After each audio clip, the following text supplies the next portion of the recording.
धूम्रवर्णं तथाचकं नवं बालचन्द्रं च दशं तु विनायकम् एकादशे गणपति द्वादशं तु गजाननं द्वादशे ताते लभते विद्यानां धनार्थे लभते धनं पुत्रार्थे लभते पुत्राणां मोक्षार्थे लभते गतिं समर्पयेत् तस्य विद्या भवेत् सर्वा गणेशस्य प्रसादितो इति श्रीनारद पुराण संकटनाशन गणेश स्तोत्रम् सम्पूर्णम्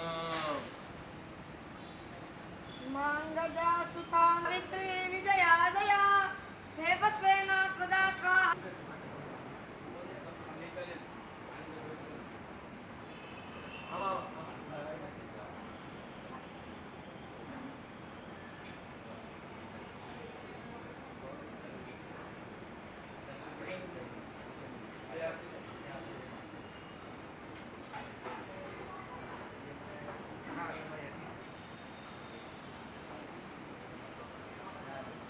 उदामृतवेदसानो जगन्निनादिरोहति एतावास्य महिमातो जायाजपूरुकः आत्मस्तमजायतः संयगं बहति प्रोक्षं बुर्गं जातमगतः येन देवा अयदन्तसाद्या तदस्य यद्वेश्वपदपं गुरुद्रु अजायत चन्द्रमा मनसो जातको धूर्यो अजायत स्वत्राद्वायुज प्रणाजमुगादग्निरजायत नाभ्या आहुदन्दरचक्षुं कृष्णोदोः समवतत पदका भोगितचक्षुत्पददालोका अकल्पयन्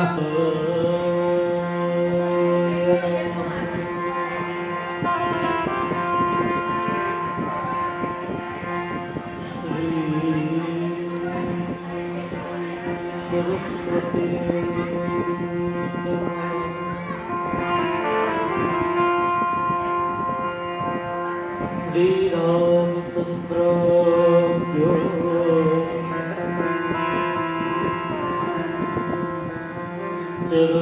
चरणकमलेभ्यो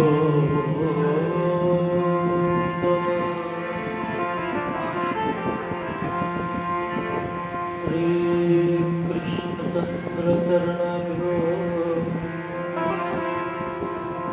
चरणकमलेभ्यो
दामोदर दयाला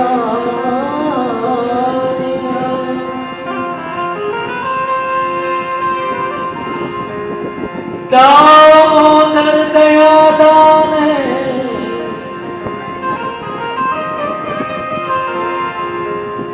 सहजे गोलो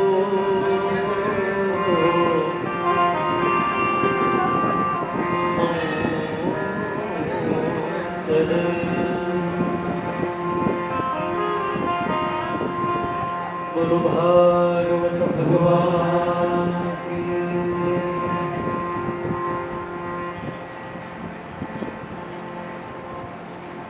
अंबानी जय जगदम्बानी जय अंबानी जय जगदम्बानी जय अंबानी जय जगदम्बानी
દુર્ગાની જય નવ દુર્ગાની જય દુર્ગાની જય નવ દુર્ગાની જય દુર્ગાની જય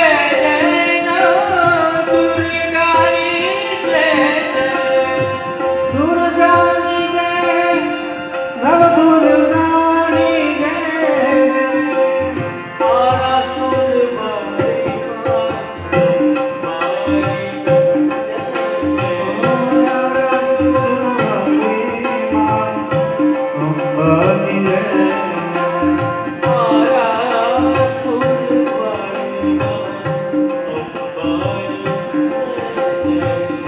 આરાસુર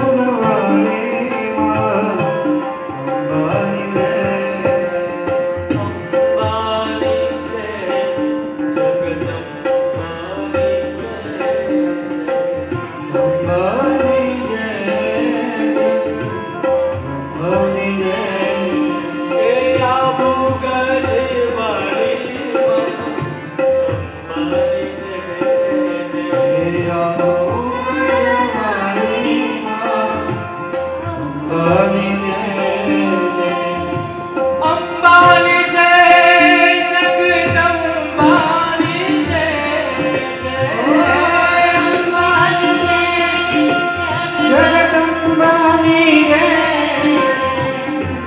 અંબાની જય જગદંબાની જય અંબાની જય જગદંબાની જય ચોટીલા વાળી ચામુંડની જય ચોટીલા વાલી ચામુંડની જય અંબાની જય જગદંબાની જય અંબાની જય જગદંબાની જય અંબાની જય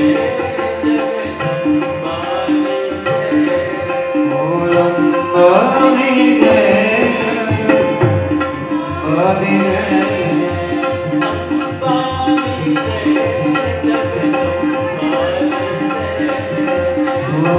અંબાની જય જગદંબાની જય અંબાની જય સતિયાઈ માતાની અંબાની જય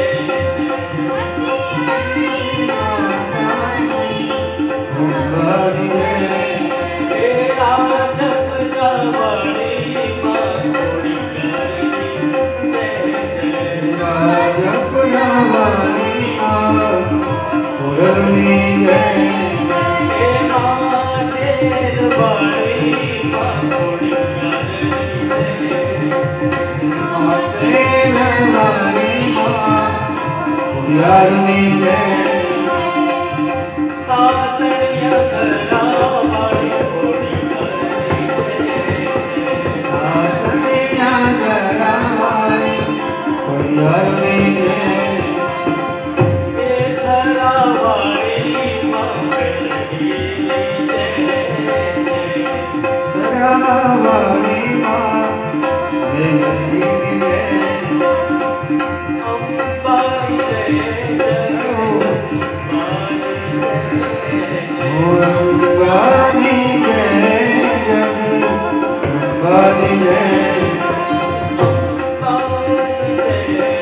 અંબાની જય અંબાની જય જગદંબાની જય અંબાની જય અંબાની જય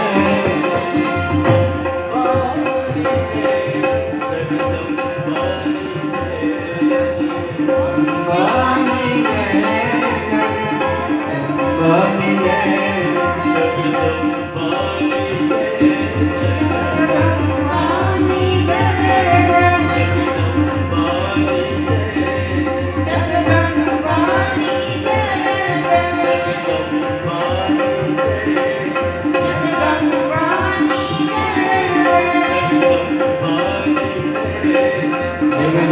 અંબાની જય જગદંબાની જય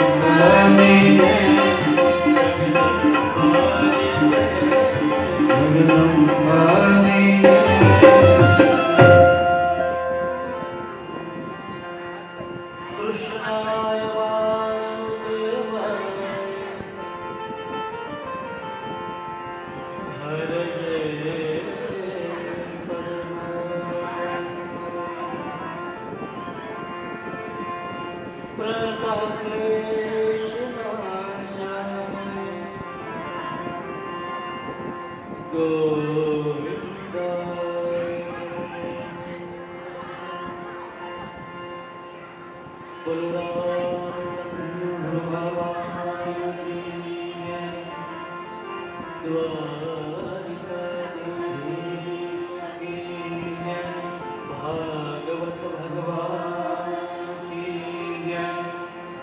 ઉમાપતિ મહાદેવ કી જય. શ્રીલંકા વિજય હનુમાનજી મહારાજ કી જય. જગન્નાથ ભગવાન કી જય. તાપી મૈયા વિજવાસના માતા શ્રી ભાડુભ્યા દાદા સુરાપુરા શ્રી સતીરાય માતા अपने अपने माता पिता की जय. सद्गुरु भगवान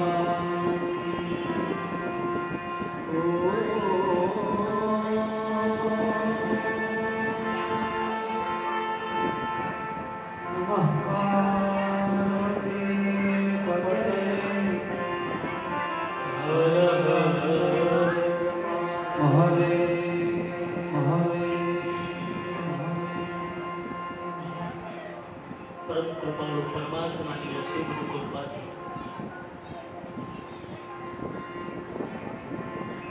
લંકા વિજય હનુમાનજી મહારાજના પરમ સાનિધ્યમાં મા તાપી મૈયાની પરમ ગોદમાં ભગવાન જગન્નાથજી લંકા વિજય હનુમાનજી મહારાજની પરમ સાનિધ્યમાં રામચરણદાસ બાપુની ભજન ભૂમિમાં જેઠવા પરિવાર આયોજિત પ્રફુલ્લભાઈ જેઠવા, એમના સુપુત્ર નિલેશભાઈ, હરમનભાઈ અને મારે પાર્થભાઈ જેઠવા અને સમગ્ર જેઠવા પરિવાર આયોજિત આ કથાના સફળ મનોરથ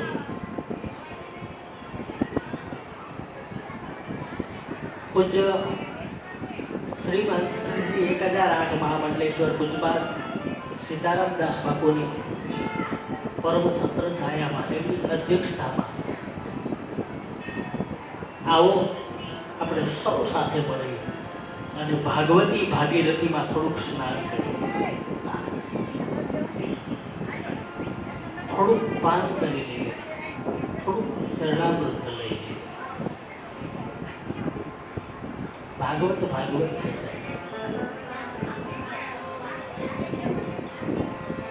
આપણા ગ્રંથો એવા છે કે એમાં એમને છોડીને બીજે ક્યાંય જવાનું મન જ ન થાય છે. પણ આમાં એક કથાને ઉતારવા માટે, એક કથાને પચાવવા માટે પછી અનેક પ્રકારના નવરસના જે વ્યંજનો છે ને એને એમાં ઉમેરવા પડે, નહીં તો પચે નહીં. ઘરમાં અનેક પ્રકારની વાનગીઓ બનાવીએ તો એ વાનગીને સ્વાદિષ્ટ બનાવવા માટે આ બહેનો માતાઓ છે એક અલગ અલગ પ્રકારનું એમાં મિશ્રણ કરે, એટલે જેથી કરીને એ ટેસ્ટ, એ સ્વાદ આપણને ભાવે. એમ આ મૂળભૂત જે કથા છે એ કથાને વ્યાસજીની પરંપરામાં એની પ્રવાહિત ધારામાં જો કથાને ગવાય તો બીજી વાર આપણે કથાને સાંભળીએ નહીં. શું કામ કે ગળે ન ઉતરે, એ આપણને સમજાય નહીં, એ આપણને પચે નહીં. એટલે નવરસના એ વ્યંજનોને મિશ્રણ કરતા કરતા કોને કેવું ભાવે છે, કોને કેવું ગમે છે, એવા સ્વાદમાં અને એવા વાદમાં અહીંયા કથાને પીરસાઈ રહી છે. કારણ કે ઘણી વખત ઘણી કથાનું અનુસંધાન આપવું પડે. ઘણી વખત ઘણી કથાને લંબાવીને, ઘણી કથાને ટૂંકાવીને એને ગાવી પડે. અને મેં કહ્યું એ 9 પ્રકારના રસ છે. બધાને કોઈને ગળ્યું વધારે ભાવતું હોય, કોઈને તીખું ભાવતું હોય, કોઈને ખારું ભાવતું હોય, કોઈને ખાટું ભાવતું હોય, કોઈને મોળું ભાવતું હોય, કોઈને તુરું ભાવતું હોય. કારણ કે 6 પ્રકારના સ્વાદ છે. તો બધાને સરખું ભાવે જરૂરી નથી. એટલે આવી સિદ્ધ અને ભજન ભૂમિમાં શ્રીમદ ભાગવતનું જ્યારે કથારૂપી ગંગાનું ઝરણું આજ જેઠવા પરિવારના માધ્યમથી આપણને રૂડો જ્યારે અવસર મળ્યો છે, ત્યારે બને એટલો એનો લાભ લઈ. પણ તરસ લાગી હોય સાહેબ તો પાણીની કિંમત હોય. તરસ લાગી હોય તો, પણ તરસ જ નથી લાગી તો પાણીની કોઈ કિંમત જ નથી. અને જે માણસને તરસ લાગી છે એ માણસને પછી પ્યાવ ક્યાં છે, પરબ ક્યાં છે, એ માટલું ક્યાં છે એ એને દેખાડવું ન પડે સાહેબ, એ ગોતી. એમ મને ને તમને એક વખત કથાની તાલાવેલી લાગી જાય, મને તમને કથાની એક વખત જિજ્ઞાસા જાગી જાય, એટલે પછી જેવું સવાર થાય ને એટલે કે આજ ભલે બધા કામ પડ્યા રહ્યા, હાલો હમણાં કથા શરૂ થશે. આ કથાની તાલાવેલી છે, આ કથાની જિજ્ઞાસા છે. અને એમાં આજે આપણે 8 થી 12:30 કર્યું. સહજ આપણે સમજીએ કે હવે અમારે કઈ કામ ન હોય, કે અમારે તો સીધું જાગી નાઈ ધોઈ ભગવાન ઠાકોરજીની સેવા પૂજા કરી સીધું વ્યાસપીઠ ઉપર. અમારે તો કઈ કચરા, પોતા, કપડા, રસોઈ ને આવું કઈ એ બધી જવાબદારી તો આપની છે. એટલે સહજ થોડીક વાર લાગે પણ કઈ વાંધો નહીં. પણ મેં પહેલા કહ્યું હતું કે ભાઈ જીવનમાં વારંવાર આવો રૂડો અવસર નહીં મળે, વારંવાર આ સમય નહીં મળે. એટલે કદાચ 9 દિવસ થોડુંક કામ વહેલું મોડું થાય, આગળ પાછળ થાય, પણ પછી આ કથા બીજી વાર નહીં મળે. કારણ કે આખરે માનવ જીવનના ઉદ્ધાર માટે, માનવ જીવનના કલ્યાણ માટે ધન્ય છે એ પરિવાર કે પોતાના પિતૃઓને એમની મુક્તિ માટે, એમની શ્રદ્ધાંજલિ માટે જ્યારે કથા કરી ત્યારે સારી વાત છે. પણ સાહેબ અહીંયાથી જે ગયા છે ને એની મુક્તિ અને તૃપ્તિ જ હોય. અકાળે ગયા હોય તો મુશ્કેલી છે. સહજ ભગવાનની કૃપા હોય અને સહજ જ્યારે એ એમના ધામમાં જાય ત્યારે એ તો કલ્યાણ હોય. પણ એમની સ્મૃતિમાં એમને યાદ કરી અને હવે આપણે આપણું કલ્યાણ કરવાનું છે. આ બા આજે હાજર હોત તો આ ભાગવત કથા ન થઈ હોત સાહેબ. પણ એ પરમધામમાં સ્વર્ગસ્થ સાકેતવાસી ગીતાબાની પુણ્ય સ્મૃતિ નિમિત્તે જ્યારે અહીંયા ભાગવત કથા કરવામાં આવી છે સાહેબ, આજે એને જેઠવા પરિવારને એક આસને બેસવાનો મોકો આપ્યો છે સાહેબ. હા, એમનું તો કલ્યાણ જ છે. શું કામ કે તમે એવા સમર્થ સદગુરુની નિશ્રામાં અને એવી સમર્થ લંકા વિજય હનુમાન દાદાના પાવન પ્રાંગણમાં છો સાહેબ. અહીંયા કથા ન ગવાય તો એમનું કલ્યાણ છે. પણ એમણે આ પરિવારને, જેઠવા પરિવારને એક મંચ ઉપર, એક આસન ઉપર બેસવાનો રૂડો અવસર આપ્યો છે. અને એમની ચેતના સૂક્ષ્મ જગતમાં મને તમને આશીર્વાદ આપતી હોય કે હવે તમે એક થઈને રહેજો, તમે સૌ નેક થઈને રહેજો. મારું તો કલ્યાણ થયું, હવે તમે તમારું કલ્યાણ કરજો સાહેબ. એટલે આ કથા એ એમની તો મુક્તિ જ, પણ સાથે સાથે આપણું કલ્યાણ કરવાનો એને રૂડો અવસર આપ્યો છે. હા, એટલે 4 દિવસ આજે, 5 દિવસ બાકી છે સાહેબ. કદાચ થોડુંક વહેલું મોડું કામ, આ તે વ્યવહાર ધંધા એ તો થયા જ કરશે. પણ બને એટલું કથામાં સમય આપજો. બાકી તો મારા અને તમારા અનેક જન્મના પુણ્યનો જ્યારે ઉદય થાય ને ત્યારે કથામાં અવાય છે. વિચાર તો એક બાજુની વાત છે, કથા કરવી તો પછીની વાત છે, અવાતુંય નથી કથામાં. હા, પણ એવો જ્યારે રૂડો અવસર આવ્યો છે ત્યારે આવો સૌ સાથે મળી અને શ્રીમદ ભાગવતજીમાં આપણે સૌ પ્રવેશ કરીએ. સનકાદનારદસ્ય ગુરુહર્ષોસ્મિયાતે નેત ગૃહાણ બ્રહ્મસુતા ભાવસન્નુદ્વરે મૈત્રેય સનકાદી નૈમિષારણ્યમાં 88,000 ઋષિ મુનિઓને શ્રીમદ ભાગવત કથાનું ગાન કરે છે. હે ઋષિ મુનિઓ, આપ સાવધાન અને મન લગાડીને સાંભળો. નારદ, ભૃગુ, હંસ, અરુણી, યતિ, બ્રહ્માના આવા અનેક પુત્રો જે બ્રહ્મચારી રહ્યા છે, પણ હવે મૈત્રેય કહે છે કે હું ફરી એક વખત સ્વયંભૂ મનુના વંશમાં સ્વયંભૂ જે આદિમાનવ છે એ પરિવારની કથા તરફ હું તમને લઈ જાઉં છું. અને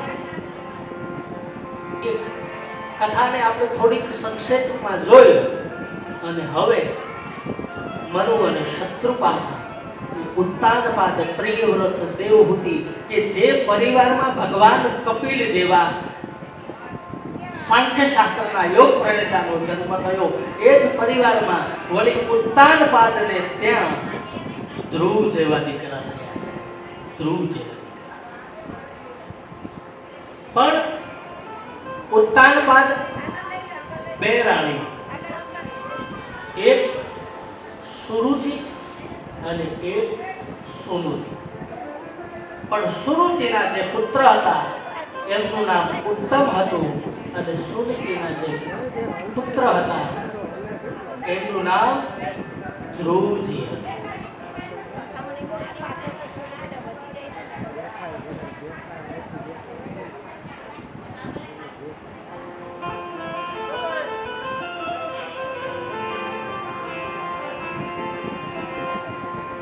जपो सीता सीता सीता सीताराम गाइए, सीता सीता सीता सीताराम गाइए, सीता सीता सीताराम गाइए,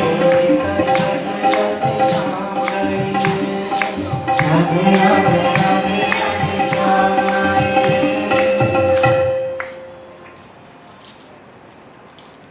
કથામાં વક્તા અને શ્રોતાઓનો શું રૂઢી રીત છે, એની શું પરંપરા? તો કે વક્તા એ કથાનું ગાન કરે અને શ્રોતા એનું શ્રવણ કરે. બસ કેવી રીતે? તો કે કાન દ્વારા હરિનું શ્રવણ અને જીભ દ્વારા હરિનું સ્મરણ. આપણે અહીંયા બે કામ કરવાના છે. મુખથી ભગવાનનું ભજન કરીએ અને કાનથી એને સાંભળીએ. તમે જેને માનતા હોઈએ, તમારી જે શ્રદ્ધા હોય, જે શ્રોતાઓ આવે ને એ આ બને ત્યાં સુધી નજીક બેસજો. એટલા માટે કે પછી ચાલુ એમાંની એક રાણી સુરુચિ અને બીજી રાણી સુરુતિ. સુરુચિ જે રાણી હતી એમને ઉત્તમ એમના દીકરા અને સુરુતિ જે રાણી હતી એમને ત્યાં ધ્રુવજી. પણ ઉત્તાનપાદ રાજાને પોતાની પત્ની જે સુરુચિ હતી એ અતિશય પ્રિય હતા અને સુનીતિ હતા એ અપ્રિય હતા, એ અણમાનીતા હતા, એ ગમતા નહીં હતા. એક દિવસની ઘટના, ઉત્તાનપાદ રાજા પોતાના આસન ઉપર બેઠા છે અને એમાં સુરુચિના પુત્ર ઉત્તાનપાદ આવી અને પોતાના પિતાની ગોદમાં બેઠા. વાર કર્યો, સ્નેહ કર્યો, પ્રેમ કર્યો. એટલે બીજા રાણી જે હતા સુનુતિ, એમના પુત્ર ધ્રુવજી મહારાજ આવ્યા અને એને કહ્યું કે મારે પણ પિતાની ગોદમાં બેસવું છે. હવે પિતાની ગોદમાં બેસવાની એમને પણ ઈચ્છા થઈ, એ સ્નેહ, એ વાત્સલ્ય, એ ભાવ માટે. પણ બાજુમાં પોતાના વરમાનમાં બેઠા હતા સુરુચિ. એને કીધું કે તારે એ ગોદમાં બેસવાનો કોઈ અધિકાર નથી, અને એ ગોદમાં તારે બેસવું હોય, એ ખોળામાં તારે બેસવું હોય તો તારે મારી કુખે, મારી ગોદમાં જન્મ લેવો પડે. તું તો અણમાનિકીનો પુત્ર છો, તું સુનીતિનો પુત્ર છો, એટલે તને આ ખોળામાં બેસવા ન મળે. ધ્રુવજીને દુઃખ થયું. ઓહો,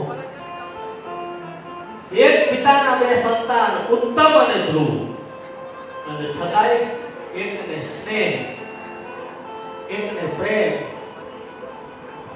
ન બેસવા દીધો.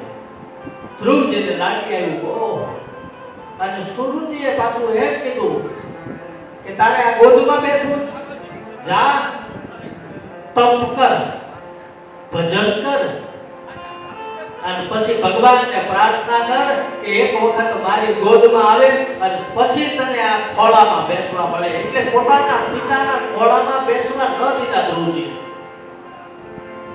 સુરુચિના પુત્રને પિતાનો સ્નેહ મળ્યો અને ધ્રુવજીને પોતાના પિતાના ખોળામાં બેસવાનો અવસર ન મળ્યો.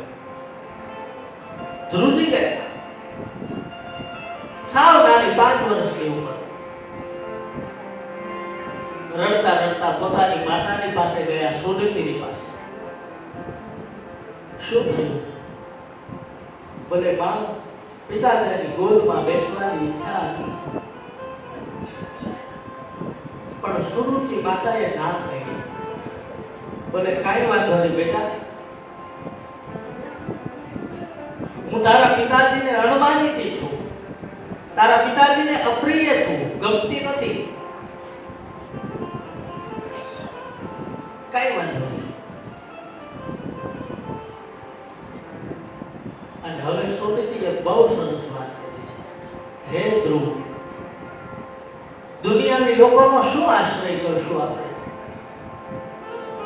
દુનિયાની લોકોનો કેટલો ભરોસો કરશું? એના કરતા એક વખત ભગવાનનું સ્મરણ કરી લે, એની ગોદ મળી જાય, એક વખત એનો ખોળો મળી જાય તો દુનિયાની ખોળાની કઈ જરૂર જ નથી. બહુ સારી વાત. સાવ નાની ઉંમર સાહેબ લાગી આવી. બોલે માં, કઈ વાંધો નહીં. એટલે સાવ નાની ઉંમરમાં ધ્રુવજી મહારાજ હવે પોતાનો રાજમહેલ, એ વૈભવ, વિલાસ, આ બધું જ છોડીને, હજી છે ને રમવાના દિવસો છે, પહેરવા વઢવાના, ખાવા પીવાના દિવસો છે, પણ છતાંય માના વચનો, પિતાની ગોદ ન મળી અને એને થયું કે લાવ હવે ઈશ્વરનું સ્મરણ કરું. જંગલમાં માને પગે લાગીને રવાના. પણ જોજો એનો વિવેક કેવો છે. પોતાની માતા સુનીતિને પ્રણામ કર્યા, પણ સાથે સાથે સુરુચિને પણ પ્રણામ કર્યા, ઓરમાનમાને પણ પ્રણામ કર્યા. એટલે પોતાની ઓરમાનમાં જે હતી એને થયું કે તું મને પણ પગે લાગે છે, હું તો તારો તિરસ્કાર કરું છું, તરછોડું છું, ત્યાગ કરું છું, અને છતાંય બોલે હા માં, પગે લાગી ગયા. એટલે માં રાજી થઈ, ખારું કીધું, અહીંયાથી ગયો. શું કામ? કે પોતાનો પુત્ર ઉત્તમ એ આ રાજનો, આ વંશનો વારસદાર થશે અને આ રાજગાદોનો અધિકાર કાલ સવારે મારો દીકરો રાજા થશે. ધ્રુવજી મહારાજ ગયા, નારદજી મળ્યા. ભાઈ કોણ છે? આ વનમાં કેમ, શું કામ આવ્યો? બોલે મારે ભગવાનને મેળવવા છે. નારદજી કે આટલી ઉંમરમાં હજી આ રમવાના દિવસો છે, ખાવા પીવાના દિવસો છે, પહેરવા ઓઢવાના દિવસો છે? બોલે નહીં, પરીક્ષા કરી, કસોટી કરી, હું સમજાવું તારા પિતાને. બોલે નહીં. એ નારદજીની દ્રઢ ભક્તિ અને વિશ્વાસ જોયો ધ્રુવજી મહારાજની અંદર. બોલે બેટા એક કામ કરો, 3 દિવસ સુધી એક સિદ્ધાસનમાં બેસો. અને હવે નારદજી એના ગુરુ બને છે અને 12 અક્ષર મંત્ર ધ્રુવજી મહારાજને નારદજી દ્વારા મળ્યો. ઓમ નમો ભગવતે વાસુદેવાય, ઓમ નમો ભગવતે વાસુદેવાય. સિદ્ધાશ્રમની અંદર પલાઠી વાળી આંખ બંધ કરી ઠાકોરજીનું સ્વરૂપ દર્શન કરી અને સ્વરૂપને હૃદયમાં ઉતારી અને 3 દિવસ સુધી એક આસન ઉપર ઓમ નમો ભગવતે વાસુદેવાય, ઓમ નમો ભગવતે વાસુદેવાય. બેટા આમ તારી શ્રદ્ધાથી, તારી નિષ્ઠાથી, તારી ભક્તિથી જા. હું તને આશીર્વાદ આપું છું કે આજથી 6 મહિનામાં તને નારાયણ હરિનું દર્શન થશે.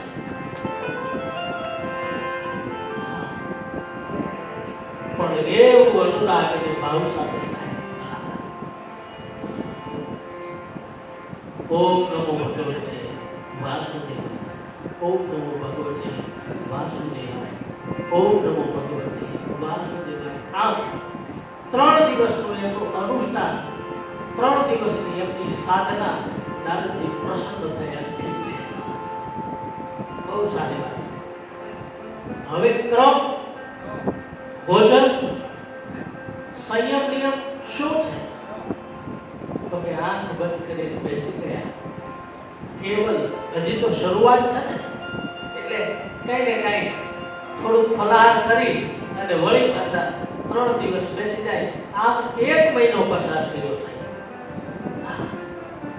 ઓમ નમો ભગવતે વાસુદેવાય, ઓમ નમો ભગવતે વાસુદેવાય. હવે 1 મહિના પછી હવે બીજો મહિનો ચાલુ થયો. એટલે અનુષ્ઠાનમાં વળી શું કર્યું? તો કે પહેલા મહિનામાં 3 દિવસ એક જ જગ્યાએ હલ્યા ચલ્યા વગર એમણે નારાયણનું સ્મરણ કર્યું. હવે બીજા મહિનાની શરૂઆતમાં એને 6 દિવસ એક જ આસન ઉપર બેઠા. બીજો મહિનો પૂરો થયો, ત્રીજો મહિનો એટલે 9 દિવસ એક જ આસન ઉપર બેઠા. પણ ક્રમ કેવો રહ્યો? તો કે શરૂઆતમાં જ્યારે આવ્યા ત્યારે એકટાણું કરતા હતા, પછી તો કે હવે કેવલ ફલાહાર ઉપવાસ, પછી તો કે હવે એકટાણાએ છૂટી ગયા, ફલાહારે છૂટી ગયા. અને જે જંગલમાં જે વૃક્ષની નીચે બેઠા હતા એ વૃક્ષના પડેલા પાન, એ સુકાયેલા પાન ખાય અને ધ્રુવજી મહારાજે નારાયણનું સ્મરણ કર્યું છે.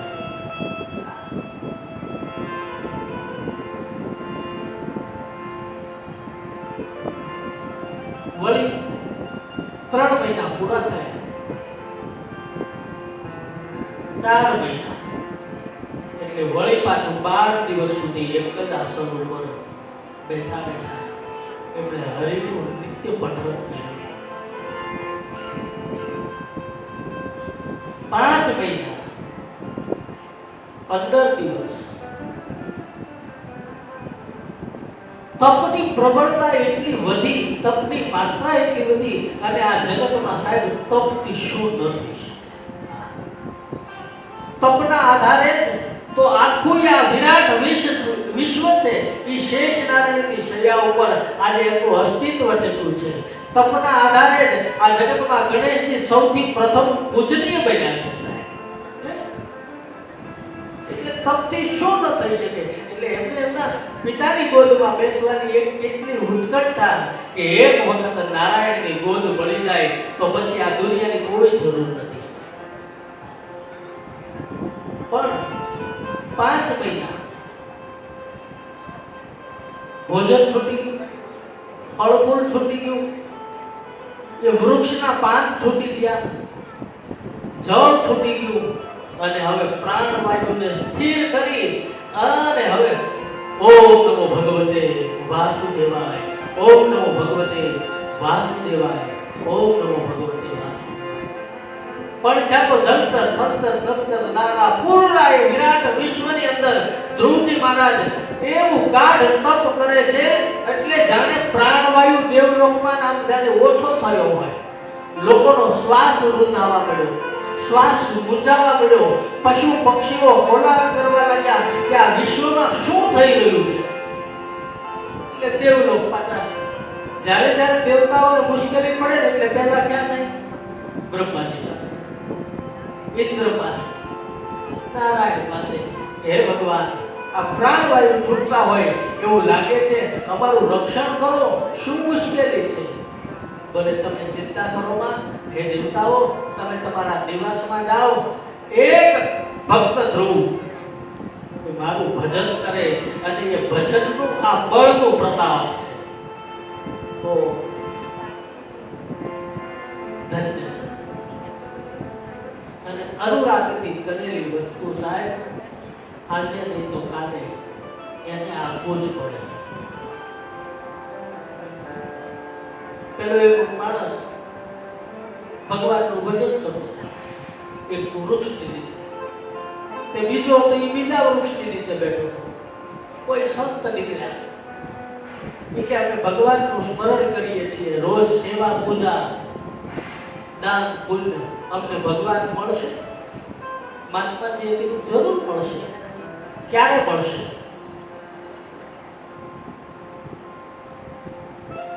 એટલે મહાત્માજીએ કીધું, હે ભાઈ, હે જીવ, તું જે વૃક્ષની નીચે બેઠો છો એ વૃક્ષના જેટલા પાન છે ને એટલા વર્ષે તને મળશે.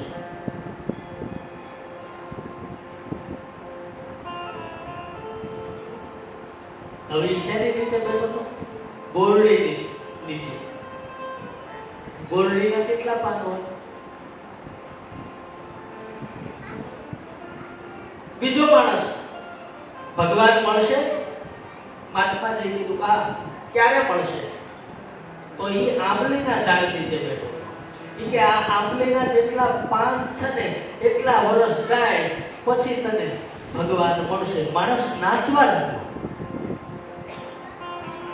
પેલો બોરડી વાળો દુખી થઈ ગયો. એ કે ઓહો, આ બોરડીના કેટલા પાન ને એટલા વર્ષ ને આપણી આયુષ પૂરી થઈ જાય, એટલા જન્મ લેવા પડે. તો નકર પાન ઓછા હોય ને બોરડીના, આંબલીના પાન તો નાના કેટલા અસંખ્ય હોય.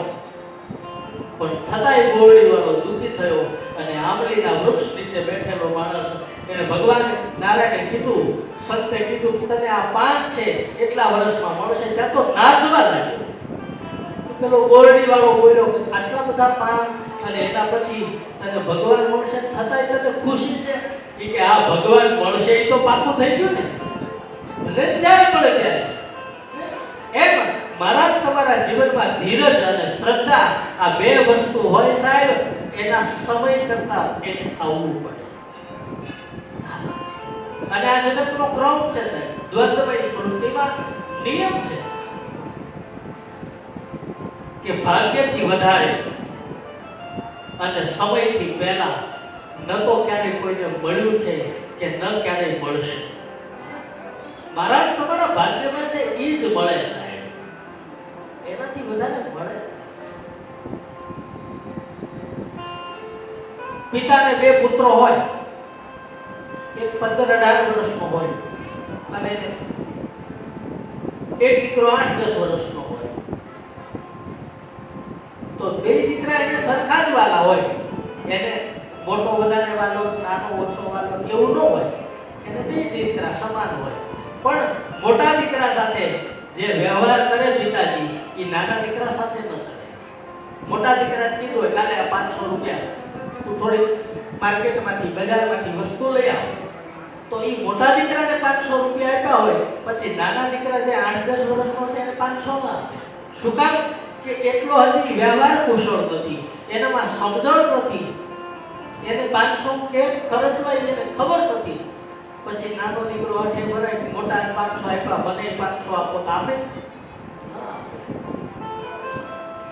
એમ અહીંયા ભગવાન છે એને બધા જ આ ઈશ્વરીય જીવ બધા જ દીકરા હરખા છે, પણ જેની જેવી લાયકાત, જેની જેવી જરૂરિયાત ભગવાન એને આપે. આપણે ધીરજ નથી,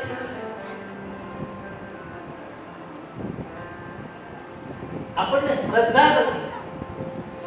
અહીંયા ધ્રુવજી મહારાજને પરમ શ્રદ્ધા.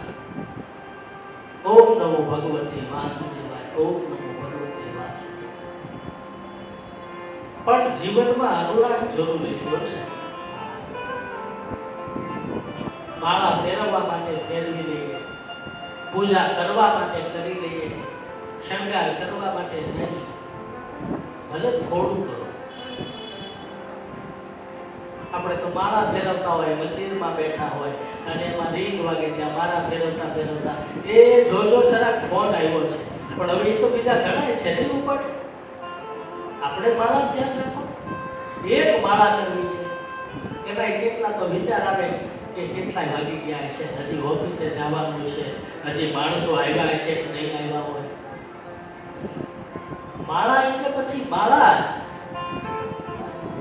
ઈ માળા ફેરવતા હોય, ધ્યાન કરવા છે હોય પાછું. એ જોજો કૂતરું આવ્યું, એ બહુ પીડાડી હતી, દૂધ ઢાંક્યું છે ને, હવે એ ઢાંકી દે છે, કાપી જશે, પણ તમે માળા ફેરવો અનુરાગ સાથે, દ્વાદશ અક્ષર મંત્ર વર અને જપઈ સહિત અનુરાગ. ધ્રુવજી મહારાજ ઓમ નમો ભગવતે વાસુદેવાય, ઓમ નમો ભગવતે વાસુદેવાય, ઓમ નમો ભગવતે વાસુદેવાય. અનુરાગથી જપવા માટે. અને હવે 5 મહિના પૂરા થયા, હવે છઠ્ઠો મહિનો, વળી પાછા 3 દિવસનો વધારો કરતા. પણ ધ્રુવજી મહારાજની અગાઢ તપસ્યા, એમનો પ્રેમ, એમનો અનુરાગ, એમનો આદર, પણ આખરે આ બધું શેના માટે? તો કે એક ખોળા માટે. સરસ. ભગવાન ધ્રુજી ગયા વૈકુંઠમાં. નારાયણને એમ થયું કે હવે મારે ત્યાં જવું પડશે, અને એ જ સમયે 6 મહિના પૂરા થયા અને ધ્રુવજી મહારાજ બસ હવે એકાગ્ર ચિત્તે, એક મને, એક આસને ઓમ નમો ભગવતે વાસુદેવાય એ જ્ઞાન મુદ્રામાં જ્યારે બેઠા છે અને ચાતો ચતુર્ભુજ નારાયણ શંખ ચક્ર ગદા પદ્મ વનમાલા વિભૂષિતમ એવો પ્રકાશનો પુંજ થયો, અંદર તેજ આવ્યું, નારાયણ સાક્ષાત આવ્યા. ધ્રુવજી મહારાજને આંખ ન ખોલી, એટલે અંદરનું જે તેજ હતું એ વળી પાછું નારાયણે બહિર્મુખ કર્યું. ધ્રુવજી મહારાજે આંખ ખોલી અને જોયું તો જેમનું સ્મરણ કરતા હતા, જેમનું હૃદયમાં સ્થાન હતું, એવા સાક્ષાત નારાયણે આજ દર્શન આપ્યા છે. એટલે ધ્રુવજી મહારાજ સ્થિર થઈ ગયા. ઓહો, જેમનું સ્મરણ કર્યું, જેમને યાદ કર્યા, એ સાક્ષાત નારાયણ આજ મારી સામે. એટલે એક ક્ષણવાર માટે નક્કી ન કરી શક્યા શું કરવું, પણ હૃદયનો એવો ભાવ કે જાણે ભગવાનને આલિંગન કરતા હોય, ભગવાનને ભેટી પડ્યા હોય, ભગવાનના ચરણ પખાડતા હોય. આંખમાં આંસુ આવ્યા. ધ્રુવજી મહારાજે નારાયણની સ્તુતિ કરી, નારાયણની પ્રાર્થના કરી અને આમ ધ્રુવજીને કીધું કે હે બેટા, જા, તારા આ અખંડ તપથી, તારા આ વિશ્વાસથી હું તારા ઉપર પ્રસન્ન થયો છું. એટલે દેવલોકમાં જે સુખ મેં આજ સુધી કોઈને નથી આપ્યું, ઋષિઓને, સાધુ સંતોને નથી આપ્યું, સપ્તઋષિઓનું જે સ્થાન છે એના કરતા ઉપર પણ આભા મંડળમાં, નભ મંડળની અંદર ભગવાન નારાયણે ધ્રુવજીને પોતાનું અવિચલ સ્થાન આપ્યું. નભ મંડળની અંદર કે આ સૌથી પ્રથમ સ્થાન, અને ધ્રુવને આપ્યું અવિચલ રાજ. અને અમે હરિને ભજતા હજુ કોઈની લાજ જતા નથી જાય.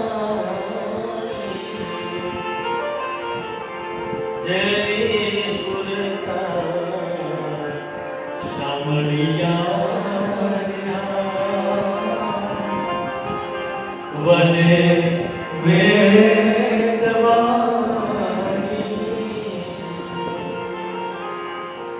જય સુરતા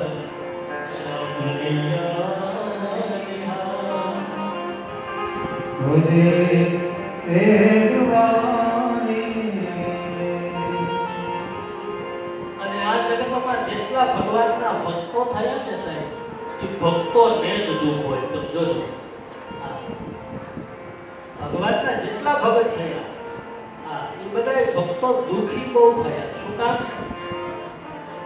જ્ઞાની છે, ભગવાનને પ્રિય છે, અને ભગવાન સાથે પહોંચવા માટે આપણે ત્યાં બે રસ્તા છે. ભગવાન સુધી જાતું હોય, જવું હોય તો આપણા સંતો રસ્તા બતાવે છે કે કયા રસ્તે ભગવાન પાસે જવાય. તો એક રસ્તો છે જ્ઞાન માર્ગનો. તો જ્ઞાન માર્ગ બહુ કઠણ છે, કહેવામાં કઠણ, સમજવામાં કઠણ. અને ભક્તિ માર્ગ તો કે સરળ છે. જીવને કયા રસ્તે ભગવાન સુધી પહોંચવું છે, તો જ્ઞાન માર્ગમાં આપણું કામ નથી. ભક્તિ માર્ગ એ પ્રેમનો માર્ગ છે, ભક્તિ માર્ગ એ ભાવનો માર્ગ છે, ભક્તિ માર્ગ એ શ્રદ્ધાનો માર્ગ છે. એટલે હેલું પડે એવા રસ્તે જવાય, હા, અઘરું પડે એવા રસ્તે ન જવાય. માટે ભક્તિ કરતા છૂટે મારા પ્રાણ, પ્રભુજી એવું મારું. ભક્તિ કરતા છૂટે મારા પ્રાણ, પ્રભુજી એવું મારું. ભક્તિ કરતા છૂટે મારા પ્રાણ, પ્રભુજી એવું મારું. રહે જન્મો જન્મનો સાથ, પ્રભુને એવું મારું. આમ ધ્રુવજી મહારાજે પોતાનું અવિચલ ધામ, પોતાનું અવિચલ પદ આપ્યું, પણ ઉંમર કેવડી છે? બહુ નાની છે. હે ધ્રુવ, હું તમને મારું અવિચલ પદ આપ્યું, અને હવે તમે તમારા ઘેર જાઓ. ઘેર જઈ અને તમે તમારું રાજપાટ સંભાળો. તમે ઘરે ગયા પછી તમારા મોટા ભાઈ, તમારા વડીલ બંધુ ઉત્તમ એમનું મૃત્યુ થશે, અને પછી એ રાજની પ્રાપ્તિ તમને થશે, અને એ રાજનો કારભાર તમે સંભાળો. બોલે ભગવાન આ વ્યવહારોમાંથી, આ જંજાળમાંથી છૂટવા માટે મેં તમારું ભજન કર્યું છે. તમે પાછી મને એ જ જવાબદારી આપી છે. અને એક વખત જેને હરિ મળી જાય, એક વખત જેને ભગવાન મળે, પછી એને બીજી કોઈ લાલસાની જરૂર હોય ન હોય. અભિમાન માંગ્યું સાહેબ, કારણ કે ભગવાનનો પરમ ભક્ત સૌથી ઊંચું સ્થાન આપી દીધું જે ક્યારેય કોઈને નથી મળ્યું. આવું મળ્યા પછી જે અભિમાન છે ભગવાનના ભજન. કેવું અભિમાન? તો કે હું ભગવાનનો અને ભગવાન મારા. આવું અભિમાન. આપણા જેવો અભિમાન નહીં. આપણે તો જરીક કંઈક થોડુંક સારું થાય ત્યાં છૂટી જાય. અમારી પાસે છે, ફલાણા પાસે નથી, અમારે પેલા આવ્યું એમને હજી આસક્તિ નહીં. ભગવાનનો પાડ માનો, ભગવાનનો ઉપકાર માનો, જે છે એ તારી કૃપાથી છે. પણ અહીંયા અભિમાન, અવિચલ રાજનો અભિમાન. પણ જ્યારે જ્યારે ભગવાને પોતાના ભક્તો મળ્યા છે, કોઈ આપી દો. બંગલા, ગાડી, સંપત્તિ, પરિવાર એ કોઈને ન હોય આવું માનીએ કે વૈભવ વિલાસમાં આ જગતનું કોઈ સુખ નથી. સુખ છે તો આવા ધર્મનો આશ્રય કરીએ એમાં જ સુખ છે. સત્સંગ કરીએ એમાં જ સુખ છે. બાકી ક્યાંય સુખ નથી. પણ હું તમે આ વૈભવ વિલાસ, ગાડી, બંગલા આમાં સુખ માનીએ છીએ નહીં. એ તો આખરે દુઃખ છે સાહેબ. વસ્તુનો અભાવ કાલ થશે, દુઃખ થશે.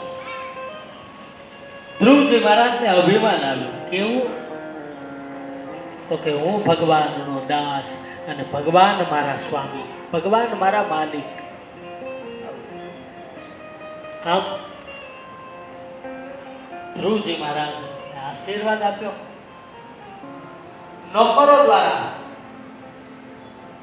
મહારાજ ઉત્તાનપાદને સમાચાર મળ્યા કે ધ્રુવના મોટા ભાઈનું મૃત્યુ થયું અને એ રાજ્યનો અધિકારી, એ રાજગાદીનો વારસદાર ધ્રુવજી મહારાજ થયા. હોમ, હવન, યજ્ઞ, યાગાદી, પૂજા, પાઠ, દાન, દક્ષિણા, બસ આ જ, બીજી કોઈ વાત નહીં. અને એક છત્રની અંદર, એક જ સમયની અંદર બહુ સરસ મજાનો રાજ હાલે. ભગવાન પ્રસન્ન થયા. ધન્ય છે ધ્રુવજી. પણ એક છત્રની કોઈ એક કલ્પ